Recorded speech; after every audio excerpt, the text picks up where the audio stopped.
Еве, со оваа информација ги завршивме првите утрински вести овој петок на Алфа, а сега е време за гости.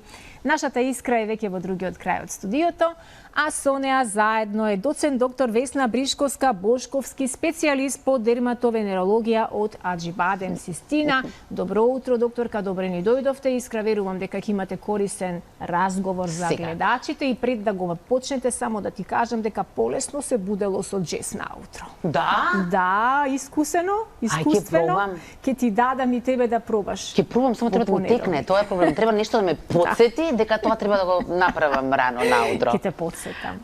Повелете. Да, ќе зборуваме за нешто што докторке, добро утро, и од мене Сузе веќе ве представи и ве најави. Никој од нас не сака да има акни, никој од нас не сака да има лузни од акни, но ете за среќа постојат третмани кои што можат не само да ги ублажат, туку и сосема да ги отстранат. Тоа е она за кое што денес ќе зборуваме, но ајде прво од самиот почеток, како настануваат лузните од акни? Како што и рековте, акните се една од најчестите патологии кои што ги среќаваме во нашата пракса и нормално како нивни последици или секвели може да настанат лузни. И тие очигледно не се животно загрозувачки состојби, меѓутоа пречат секојдневно да ги гледаме, така. Не се животно загрозувачки состојби, но некаде ги дефинираат како една од највознемирувачките долгорочни последици од акни, кое што не само што делува штетно врз физичкото здраве на пациентот, меѓутоа и врз неговата ментална, но и социјална благосостојба. И студиите потврдиле дека кај тројца од 5 тинејџери, токму акните, но и лузните од акни може да направат пад на неговата самодоверба, социјална изолација, преокупираност од тој надворешен изглед и некогаш дури и депресија. А веројатно и околината и другите другарчиња знаат, можеби подсмев да прават на таа типа. Има разни прекари. Тука е таа социјална изолација. И се како настануваат, акните се генерално еден воспалителен процес, тоа е основата на нивниот патофизиолошки механизам и во процесот на нивно санирање или заздравување, кожата на тоа место каде што има акна практично прави еден вид на фиброзно ткиво кое што ние го нарекуваме лузна. И сега нема сите пациенти после акните да имаат лузни. Значи повисок ризик за да настане лузната имаат кај оние пациенти кои што имале, да речеме, потешка форма на акни, тоа се оние болни, црвени, цистични, нодусни акне промени на кожата.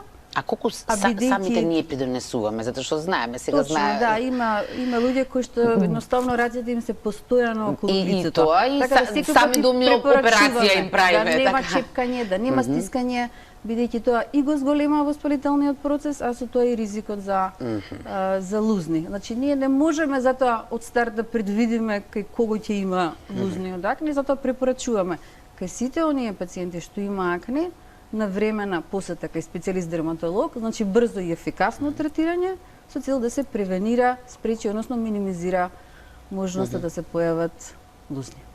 Какви се типови на лузни постојат? Како ги класифицирате? Значи има неколку различни класификации, но нашата најчеста користена поделба е согласно нивниот изглед или морфологија.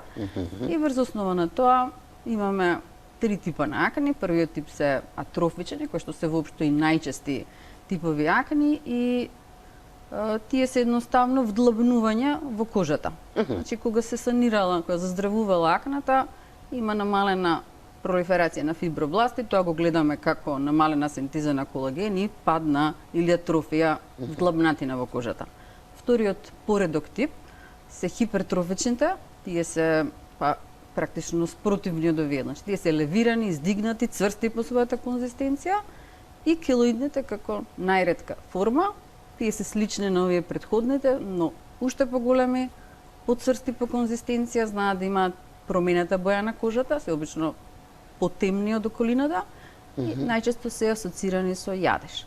Зошто е битна оваа класификација? Битна е затоа што согласно типот на лузната понатаму одредуваме кој е најдобар тераписки модалитет, бидејќи сите лузни не се третираат исто кај сите пациенти.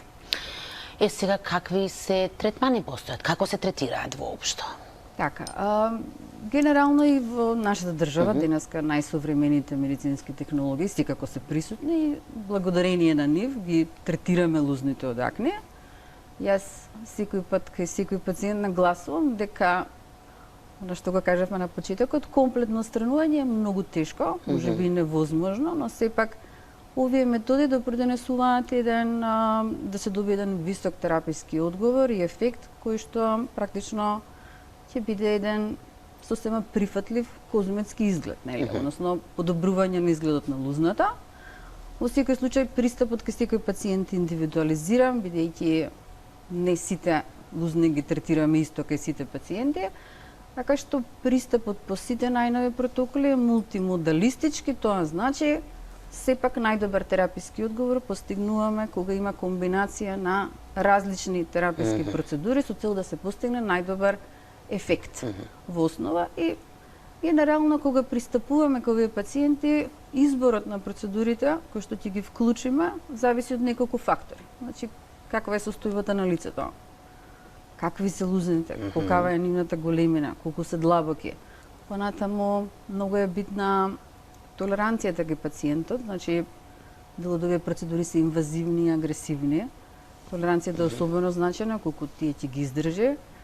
Понатаму финансискиот трошок секој пат се зема во предвид. Најголем дел од овие процедури на секаде во светот се приватни, значи прават едно финансиско оптоварување и неговите очекувања понекогаш се преголеми, така да и тоа е еден фактор кој што треба да се земе во предвид.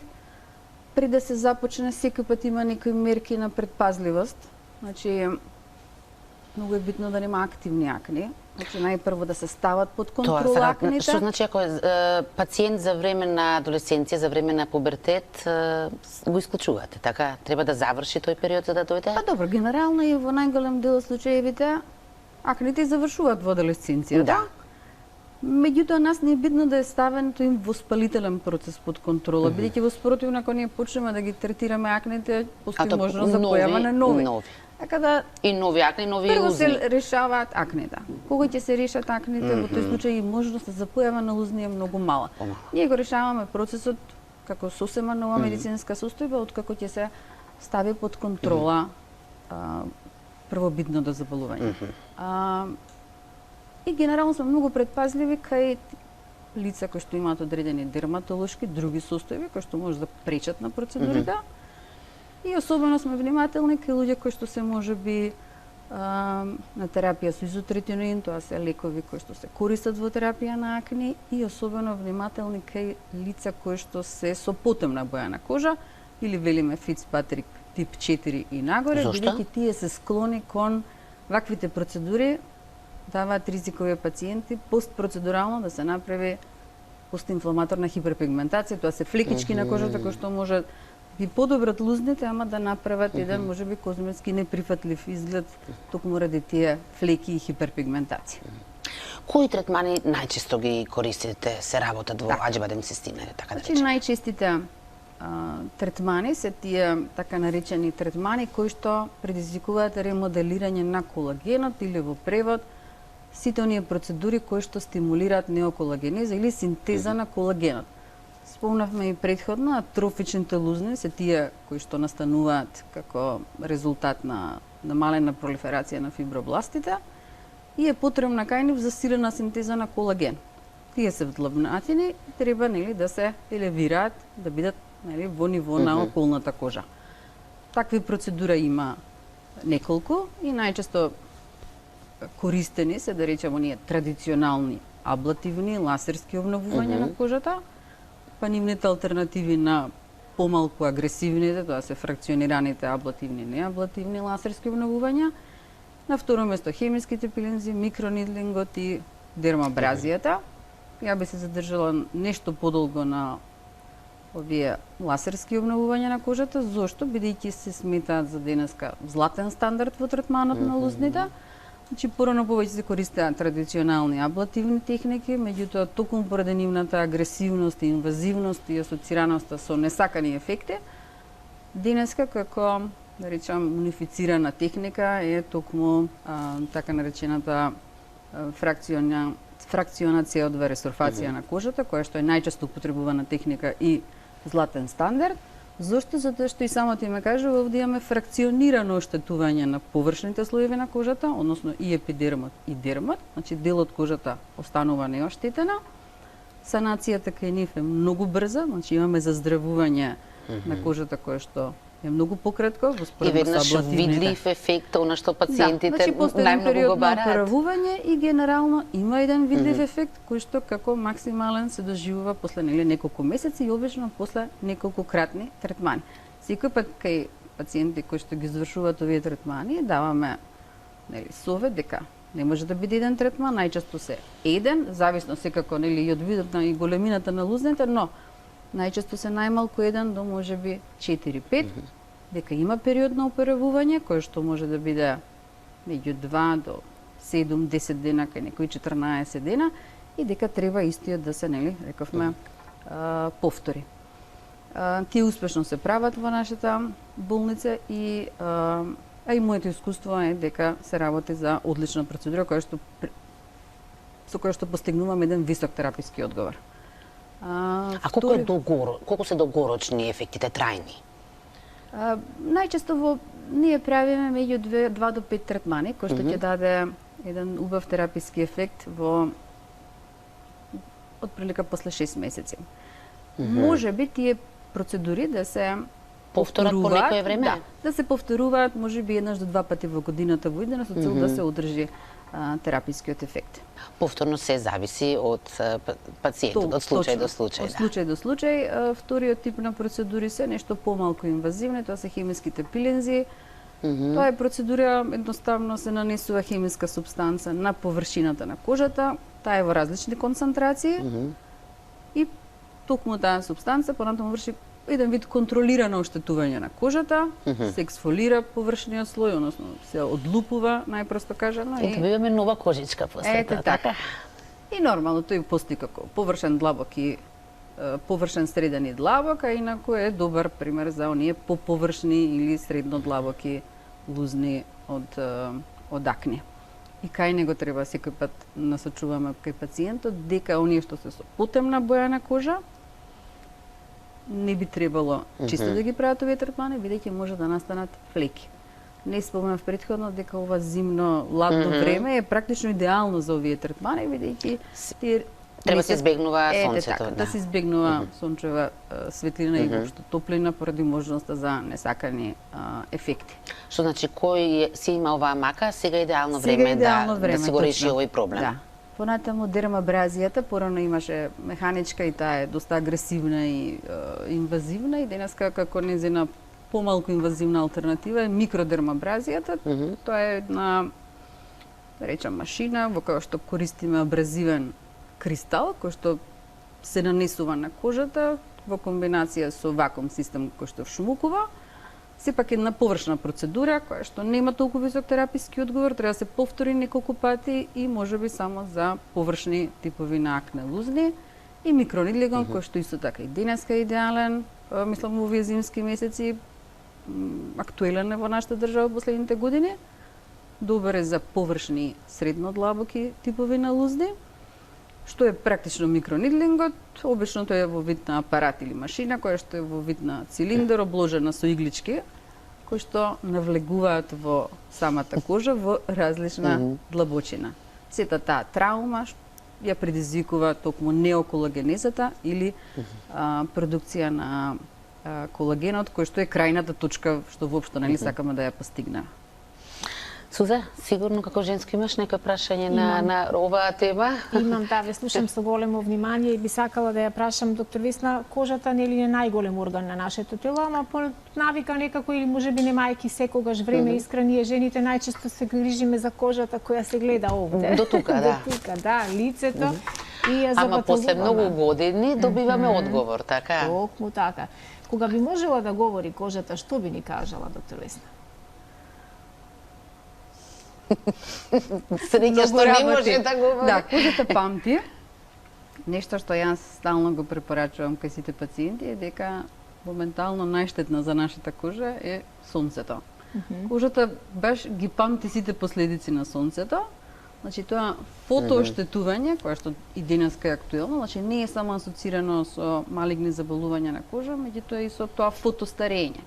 Така да нешто зашто кожата во иднина на долгорочно на долги стази би не била благодарна е токму употребата на крема со заштитен фактор, односно фотопротекција.